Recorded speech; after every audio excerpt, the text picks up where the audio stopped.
University of Washington University, PC, a course for television.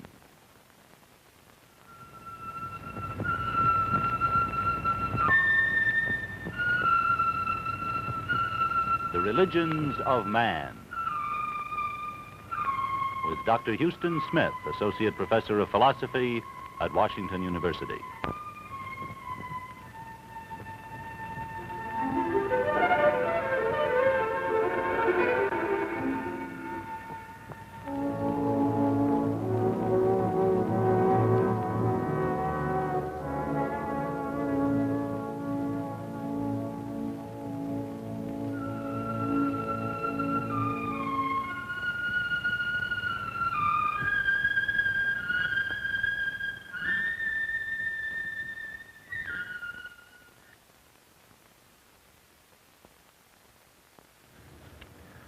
Tonight, in this second discussion on Judaism, we're going to talk about the law.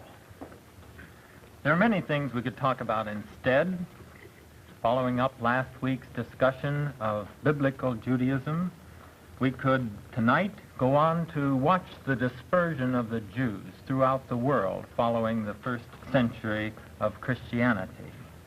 We could watch their huge and continuing mass migrations, which make them like the mighty Gulf Stream in the Atlantic Ocean, always a part of the sea of Western culture, and yet always to a distinguishable part.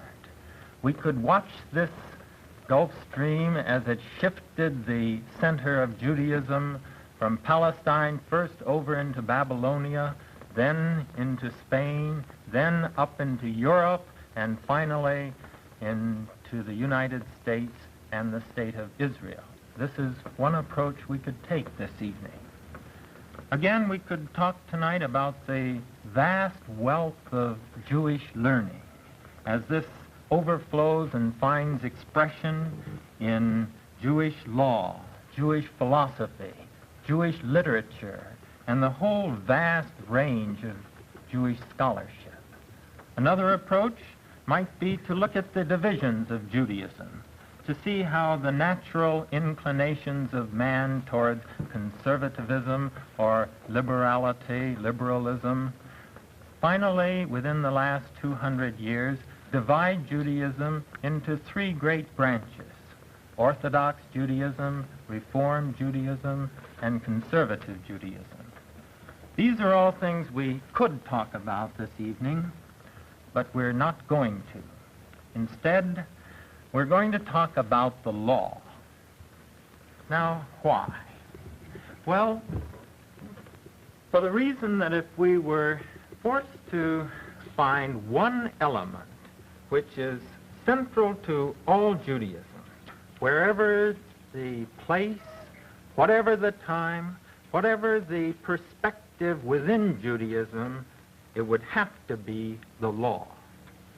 The Jews have been called the people of the book, and by the book is meant, of course, the Torah and the law. Or again, if we're looking for a symbol of Judaism, what would we look for? Well, to Jew and non-Jew alike, the symbol which immediately comes to mind is, of course, the Ten Commandments. This isn't all the Jewish law by any means, of course, and yet it is a kind of focus of it, the cornerstone, we might say, of Jewish law. And so tonight, this will be our guiding theme: Jewish law and what it means in the life of the Jew.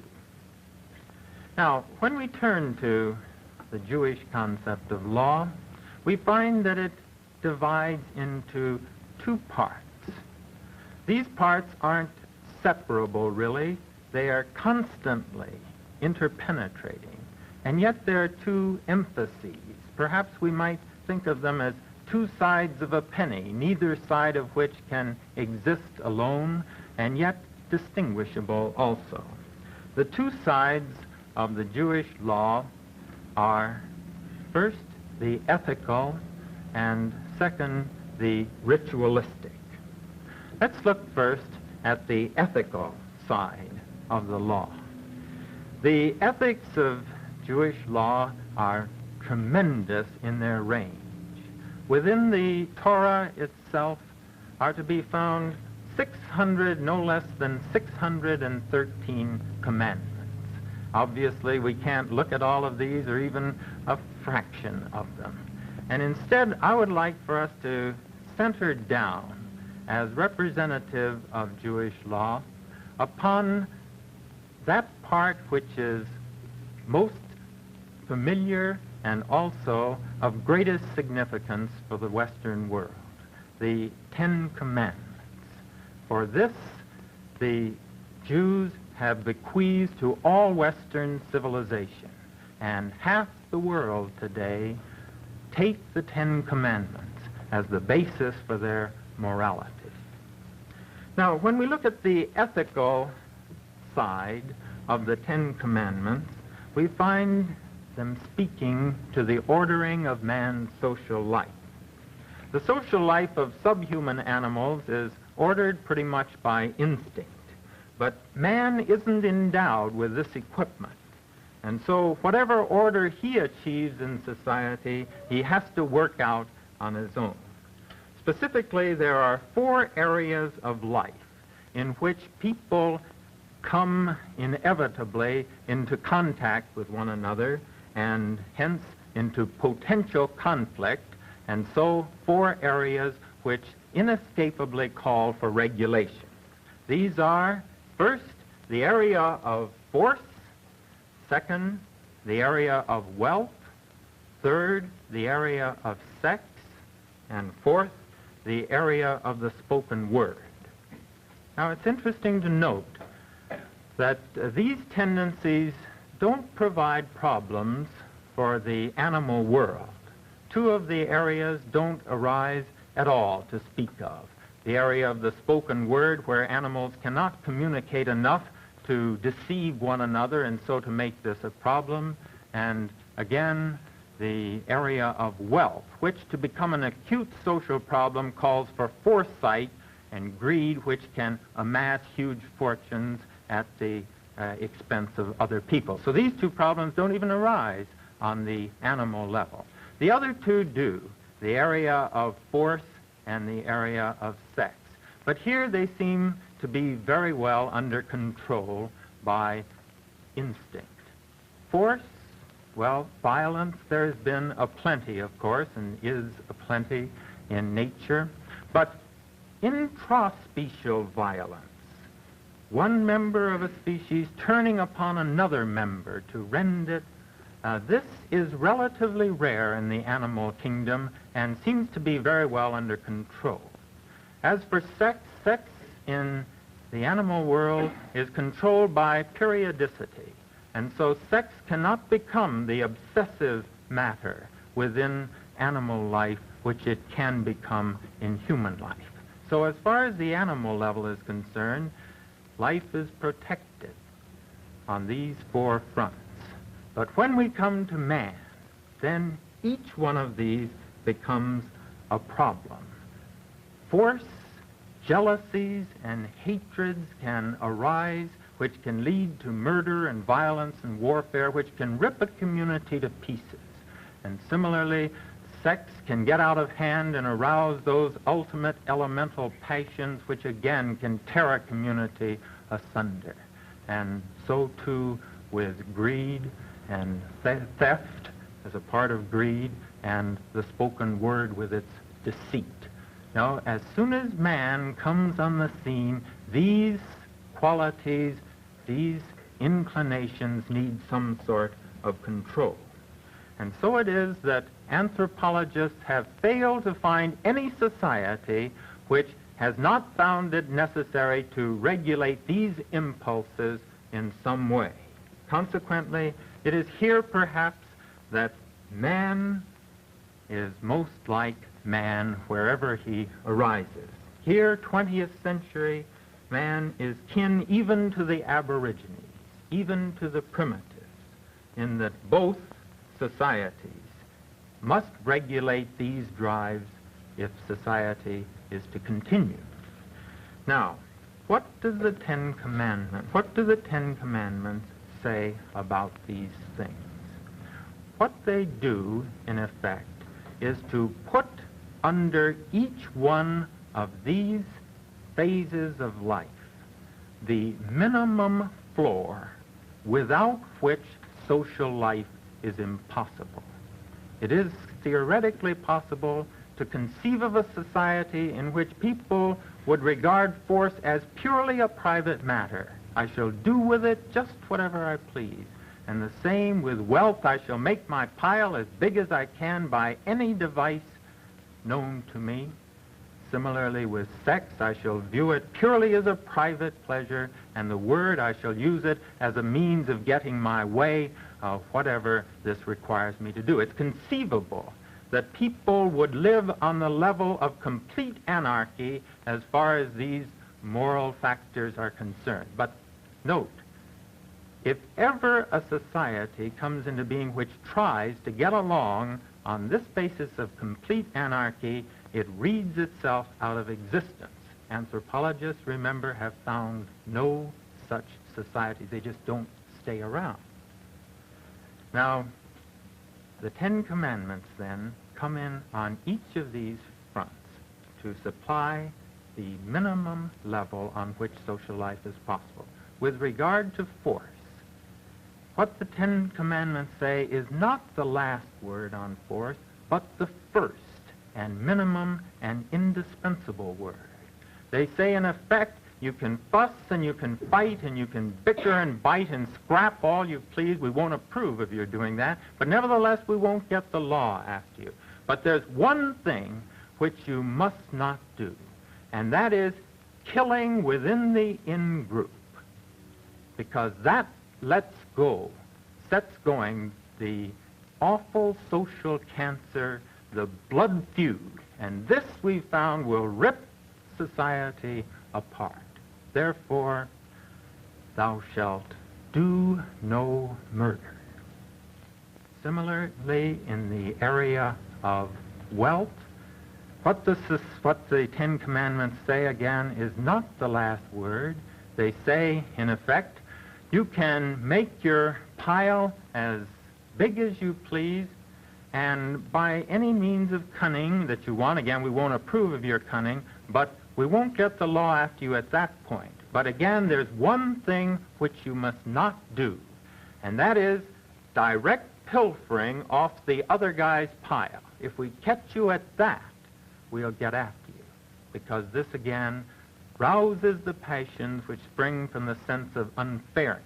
Therefore, thou shalt not steal. And with sex, again, the Ten Commandments don't lay down the final word in terms of sexual morality. What they say, again, is the first word. We are not going to have you playing around with another man's wife, because this, again, rouses those passions which will tear the community into shreds. Therefore, thou shalt not commit adultery. And finally, with regard to the word, you can deceive and be clever about it as much as you please. Again, we won't approve, but we won't get after you. But there comes a time when we've got to know what happened. And that is when a case comes up to the law court, and at that time you've got to tell the truth. Therefore, thou shalt not bear false witness. The importance of the Ten Commandments, then, in their ethical dimension, lies not in their uniqueness, but in their universality. Not in their finality, but rather in their inescapable priority. They don't speak the last word on any of the points that they raise. Instead, what they do speak is the first word which must be spoken if other words are to follow. They lay down, as we've said, that minimum platform of agreement without which no social life is possible. That's why today, 3,500 years perhaps after their first formulation, they remain the cornerstone of morality throughout the Western world. Now, thus far we've been talking about the law as ethics. There is, however, another side, a more subtle side to get at, and this is the side of law as ritual. If the law as ethics speaks to the ordering of life, the law as ritual speaks to the hallowing of it. Before we look at the place of ritual in Judaism, I want to say just a word about ritual in general. We haven't said much about ritual thus far in this series, and it's time we did, because ritual is a universal element in all the great religions. From a purely rational or utilitarian point of view, ritual is nonsense. It's a waste any way you look at it. All the money that goes into churches and prayer books and candles, all the time that goes into prayer and worship and sacraments, all the energy that goes into kneelings and prostrations and risings up and sitting downs and singings, all of this to what end? Ritual bakes no bread. Moreover, there is about it a certain quality of arbitrariness which makes it very difficult for us to appreciate the rituals of other people. You remember that wonderful picture of Eleanor Roosevelt rubbing noses with the Eskimos, was it? Well, to the Eskimos, rubbing noses is a ritual, but to us it's simply funny. And yet, with all its arbitrariness, with all its seeming waste, ritual plays a part in life which nothing else can fill. It eases us over tense situations. Some of these situations are very trivial, as, for example, when I'm introduced to somebody. He's a stranger. I don't know how he's going to respond. How should I approach him? What should I do? What should I say? Ritual comes in and tells me. It tells me to extend my hand and to say, how do you do? I'm pleased to meet you. And in so doing, you see, it brings form out of chaos. It gives me a moment in which to get my bearings. The awkwardness is over. I've recovered my balance, and I'm ready to carry on now on my own. Now, if ritual can help out the tenseness of such trivial situations, how much more important when it comes to something like the ultimate shock of death. Stunned by a tragic loss, we would flounder completely at such times if we had to figure out for ourselves what we had to do, which is why death, with its wakes and its funerals and its memorial services and its sitting shivas, is the most prescribed and ritualized event in all life. Ritual comes in to direct us, to undergird our actions, and carry us through to the point where again we can walk on our own. But ritual not only directs us when we would flounder, it actually softens the blow of tragedy. For one thing, by impersonalizing it, universalizing it. Ashes to ashes, dust to dust. Note it doesn't say whose ashes. This is all of us. Again, it counters tragedy with courage. The Lord giveth, and the Lord taketh away. Blessed be the name of the Lord. And it introduces, finally, perspective, so that this death is not seen as an isolated, solitary event, but rather as a part of the age-long march of life into death, and then into life and into death again, stretching both ways towards infinity.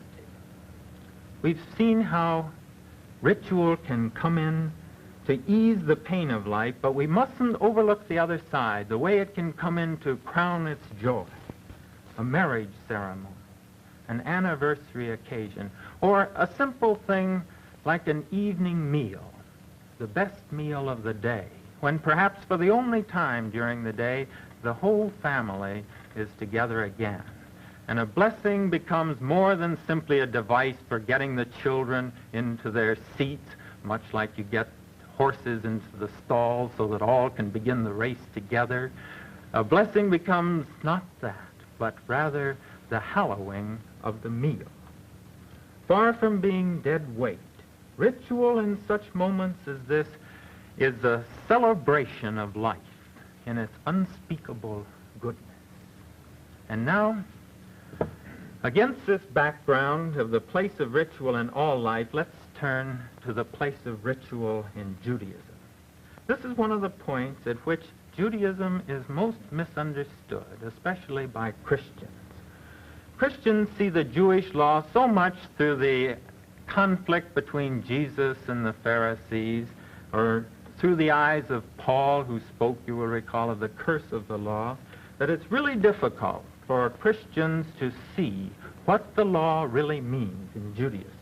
Now, I'm not saying that there's not some point in some of the things that Jesus said about the law or some of the things that Paul said, but what I am saying is that whatever truth there is in their words speaks to abuses of the law rather than to the conception as a whole.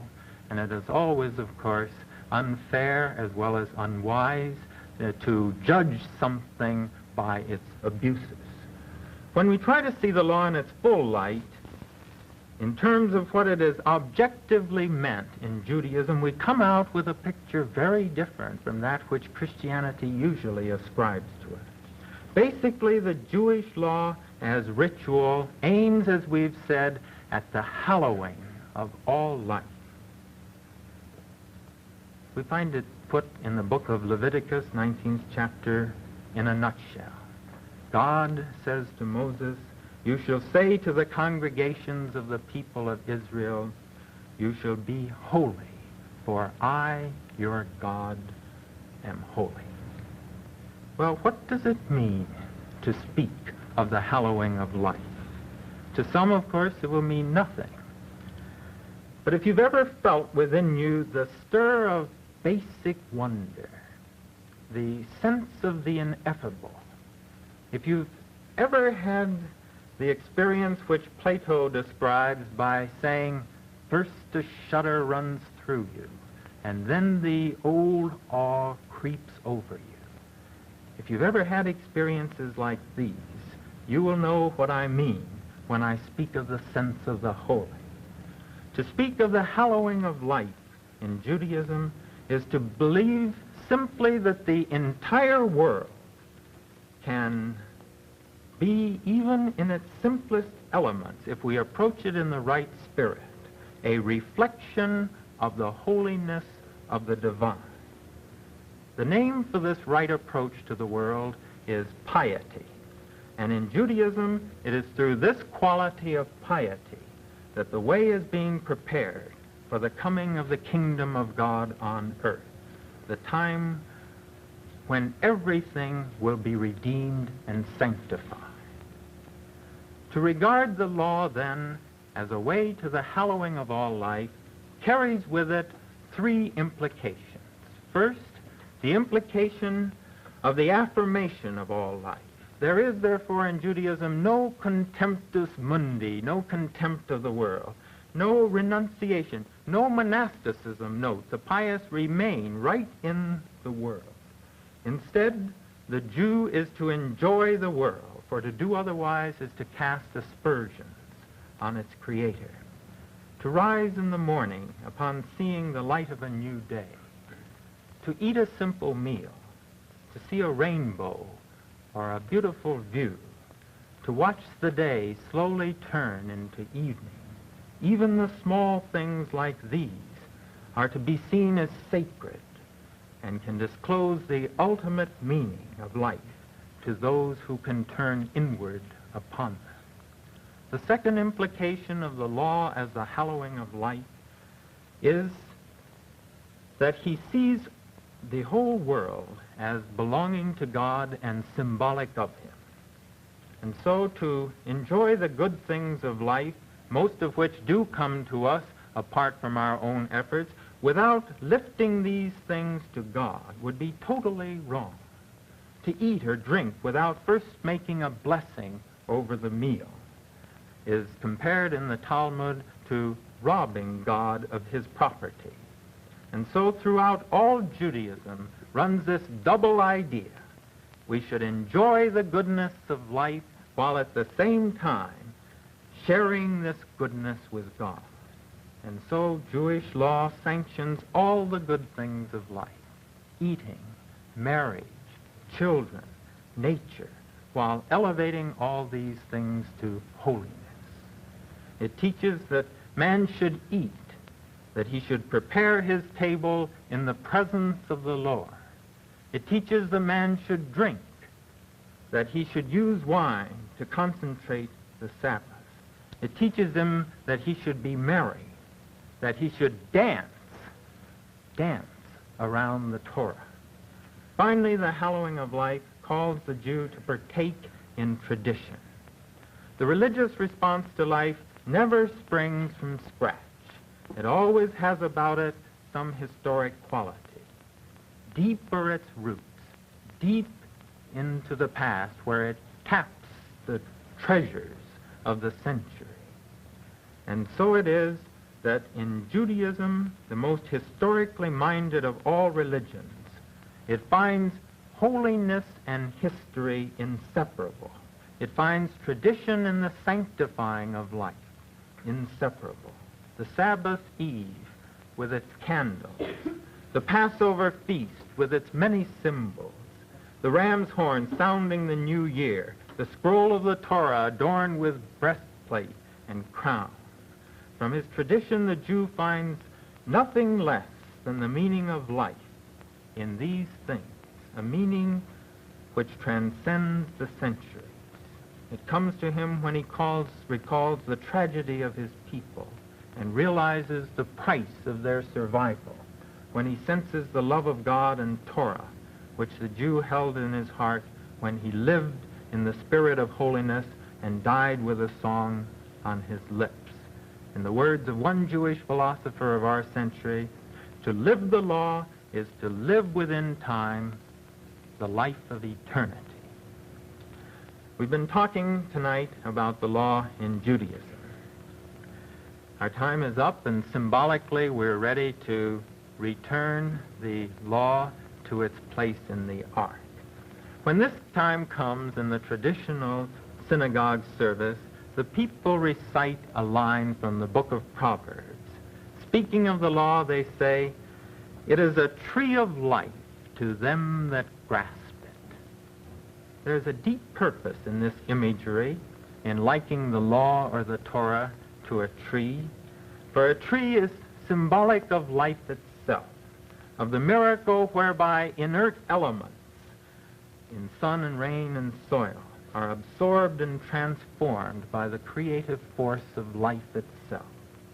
And so too, say the Jews, with the law. It too is a creative power which can awaken holiness in the lives of those otherwise dead in heart and soul. It is a tree of life to them that grasp it.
Religions of Man is produced by Washington University and KETC Channel 9, the St. Louis Educational Television Station and Production Center.